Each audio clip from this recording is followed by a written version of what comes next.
దేవునికి స్తోత్రము. అనుదిన అనుదిన వాక్య ధ్యానమునక ఈరోజు 2024 సంవత్సరము సెప్టెంబర్ నెల 22వ తారీఖు. ఈరోజు ధ్యాన వాక్యము పరిశుద్ధ గ్రంథము నుండి మత్తయి సువార్త 14వ అధ్యాయము 28వ వచనాన్ని మనము ధ్యానించుకుందాము.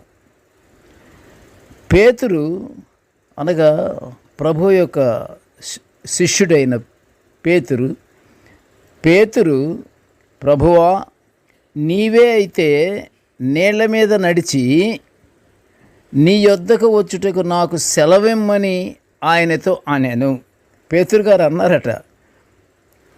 ప్రియ దేవుని బిడ్డలారా, పేతురు గారు ఏమన్నారు? నీళ్ల మీద నడిచి నీ యొద్దకు రావటానికి నాకు సెలవి అయ్యా అని అడిగాడు.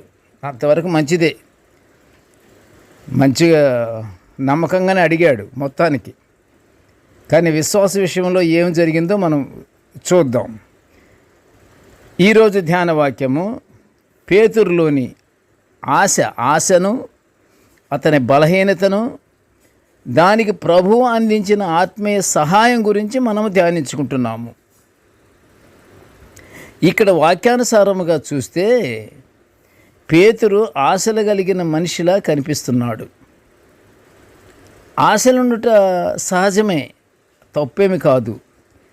ఆశలు ప్రతి మానవుడికి ఆశ లేకుండా ఆశాజీవి మాత్రం కాదు, ఆశాజీవి కాకుండా మాత్రం కాదు, ఆశాజీవి. ప్రతి మనిషి ఆశాజీవి. దేవుని చిత్తమును వెంబడించుటకు తగినంత సామర్థ్యమును బట్టి మన కోరికలు ఉండాలి. కోరికలు, ఆశలు అన్నీ ఉంటాయి. అయితే దేవుని వెంబడించడానికి ఏముండాలి? తగిన సామర్థ్యం ఉండాలి. మన దేవుడు చాలా గొప్పవాడు, గొప్ప తండ్రి, బలవంతుడు. అలాగని మన శక్తి సామర్థ్యాలను మించి మన కోరికలు ఉంటే ఎలాగూ? దేవుడు నా పక్షమున ఉన్నాడని చెప్పి వెంటనే నాకు ఒక పెద్ద బోయింగ్ విమానం ఒకటి కావాలి అని అడిగితే అది అత్యాశ, లేకుంటే దురాశ, లేకుంటే దేవుని శోధించటమా? ఒకవేళ ఇచ్చినా ఏం చేసుకుంటావు? దేవుడు ఇచ్చినా సరే నీకు దాన్ని మెయింటైన్ చేసే శక్తి సామర్థ్యాలు ఉన్నాయా? దాన్ని పార్క్ చేయటానికి అంత స్థలం ఉందా?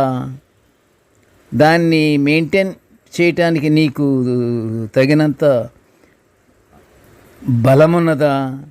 లేదు. అందుకనే నీళ్ల మీద నడిచి వచ్చుటకు పేతురు ప్రభువుని సెలవు ఇవ్వయ్యా అని అడిగాడు. ప్రియ దేవుని బిడ్డలారా, జాగ్రత్తగా వింటున్నారు కదా. నీళ్ల మీద నడిచి రావటానికని నాకు సెలవి తండ్రి అని అడిగాడు. మంచిదే, అంతవరకు బాగుంది. అయితే ఏమైంది? పేతురు అల్ప విశ్వాసము తన నీళ్ల మీద నడవనివ్వలేకపోయింది. అల్ప విశ్వాసము. నమ్మకంగా మాత్రం దేవుని అడిగాడు, నీకు విశ్వాసమేది? నీళ్ల మీద నడిచొచ్చుటకు సెలవు ఇవ్వమని అడిగాడు. మంచిదే, దేవుడికి తెలుసు ఇతను ఎలాగ మునిగిపోతాడని. దేవునికి తెలియంది ఏమవుతుంది? నీటి మీద నడవాలని పేతురు ఆశపడ్డాడు. కానీ ప్రభువుతో నడవడానికి తనకి కావలసినటువంటి శక్తి సామర్థ్యాన్ని గురించి అతను ఆలోచించలేదు. అడిగాడంతే. దేవునితో, ప్రభువుతో నీళ్ల మీద నడవటానికి తనకి కావలసిన శక్తి ఉందా లేదా, సామర్థ్యం ఉందా లేదా అని ఆలోచించలేదు. యేసు ప్రభువుతో పాటు నడవడానికి ఆశపడ్డాడు. సంతోషమే, ఆశ అనేది ఉన్నది. కానీ పేతురుకు అంత ఆత్మీయ శక్తి లేనట్లుగా మనకి పరిశుద్ధ గ్రంథములో తెలుస్తుంది. దేవుడు మనకు అప్పగించిన పని నెరవేర్చాలంటే ప్రియ దేవుని బిడ్డలారా 100% ఆత్మీయ శక్తి కలిగి ఉండాలి. ఇదే కాదు, ఏదైనా సరే మనము దేవుని అడిగి మన కోరికలు మనం నెరవేర్చుకోవాలంటే ప్రతి మానవుడికి 100% ఆత్మీయ శక్తి తప్పకుండా ఉండాలి. దేహము కూడా సిద్ధపడే ఉండాలి. మన ఆత్మ దేవుని ఆత్మతో ఏకీభవించాలి. అది సామర్థ్యము కలిగిన విషయమేనా? దేవుని ఆత్మతో మన ఆత్మ ఏకీభవించాలి అంటే ఎంత విశ్వాసం ఉండాలి. విశ్వాసముగానే ఉంటే మన ఆత్మ దేవుని ఆత్మతో ఏకీభవిస్తుంది. విశ్వాసమే ఇక్కడ గొప్పది. పేతురు కోరికను దేవుడు సమ్మతించి పేతురును రమ్మన్నాడు. నువ్వు దోణిలో నుంచి దిగి వచ్చాయి. పేతురు నీళ్ల మీదకు దిగిన వెంటనే ఏం జరిగింది ప్రియ దేవుని బిడ్డలారా? పేతురు నీళ్ల మీద నడవటానికి దిగిన వెంటనే గాలిచే రేపబడి అలలు చుట్టుముట్టేస్తున్నాయి. భయంకరమైన అలలు. అది పేతురు చూసినప్పుడు అతని దృష్టి యేసు నుంచి మరల్చబడింది. దేని మీద మరల్చబడింది? ఆ భయంకరమైనటువంటి తుఫానులాగా వచ్చినటువంటి ఆ అలలు, ఆ గాలి దాని మీద పడింది. యేసు ప్రభువు మీద పడలేదు ఆయన చూపు. దిగమన్నాడు, దిగాడు. దిగిన వెంటనే భయంకరమైన గాలితో అలలు రేపబడిపోతున్నాయి. దీన్నే చూశాడు. ఇది భయంకరమైంది. రేగిన అలలను చూసి ఏం చేశాడు? భయపడ్డాడు. భయం ఎందుకు? నీకు బలవంతుడైనటువంటి తండ్రి అక్కడ ఉండగా నువ్వు భయం ఎందుకు పడ్డావు? మరి నువ్వు ఏ విధంగా దేవునితో నువ్వు నీళ్ల మీద నడవాలని నువ్వు ఆశపడ్డావు?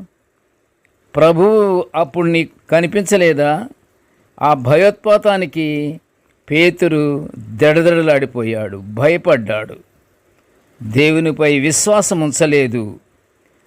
అసలు దేవుడు పక్కన ఉన్నాడని కూడా మర్చిపోయాడు ఆ యొక్క భయంకరమైన అలల వల్ల. కాబట్టి ప్రియ దేవుని బిడ్డలారా, మనము దేవునిపై విశ్వాసం ఉంచి మన పనులలో ఆ విశ్వాసము వలన నిమగ్నమై మనము ముందుకు నడవాలి. అప్పుడు తప్పకుండా మనము తలపెట్టినా మనము చేయుచున్న ప్రతి పని యందు మనకి విజయమే కలుగుతుంది. ఎందుకంటే దేవుడు ఉన్నాడు పక్కన. నమ్మకం ఉందా? నమ్మకం ఉంటే ప్రతి పని కూడా మనకి సక్సెస్ అవుతుంది. నీళ్ల మీద నడవాలనుకున్నటువంటి పేతురు దిగిన వెంటనే అలలకి భయపడిపోయాడే కానీ, ఇదిగో నా దేవుడు నా పక్కనున్నాడు, నాకు భయమేమిటి అని మర్చిపోయాడు. కనుక ప్రియ దేవుని బిడ్డలారా, మనము విశ్వాసముతో మనము దేవుని యందు భయభక్తులతో మనము ఏ పని మనము కావాల్సి వచ్చినటువంటి పని అడిగితే తప్పకుండా దేవుడు అనుగ్రహిస్తాడు. ఆ పని కూడా మనము దేవుని అడిగే పని ఏమిటంటే మన శక్తి సామర్థ్యాన్ని బట్టి దేవుని అడగాలి. కనుక విశ్వాసముతో మనము దేవుని యందు భయభక్తులు కలిగి ఉండి దేవుని దీవెనలు పొందుకుందాము. ప్రార్థన చేసుకుందాము. కృపగల తండ్రి, జీవముగల నాయన, నీ పాదములకు స్తోత్రములు. తండ్రి, నీ యొక్క దివ్య వాక్యాలను నిత్యము ఇలా మేము ధ్యానించుకునే గొప్ప భాగ్యాన్ని మాకు అనుగ్రహించినందులకు నీకు ఘనమైన స్తోత్రములు నాయన. స్తోత్రములు తండ్రి, స్తోత్రములు. పరిశుద్ధుడా పరిశుద్ధుడా పరిశుద్ధుడా నీ పాదముల స్తోత్రములు నాయన. నేటి ధ్యాన వాక్యమును వినుచున్న ప్రతి బిడ్డను ఆశీర్వదించయ్యా తండ్రి. మాలో ప్రతి ఒక్కరికి తండ్రి నీ యందు విశ్వాసము, హృదయపూర్వకమైన విశ్వాసం కలిగి నీ యందు జీవించే భాగ్యాన్ని మా అందరికీ అనుగ్రహించమని ఈ మనవులన్నీ యేసయ్య పుణ్యనామమున వినయముగా వేడుకొనుచుంటున్నాము తండ్రి. ఆమెన్. దేవుడు మనల్నందరినీ బహుగా దీవించుగాక. ఆమెన్.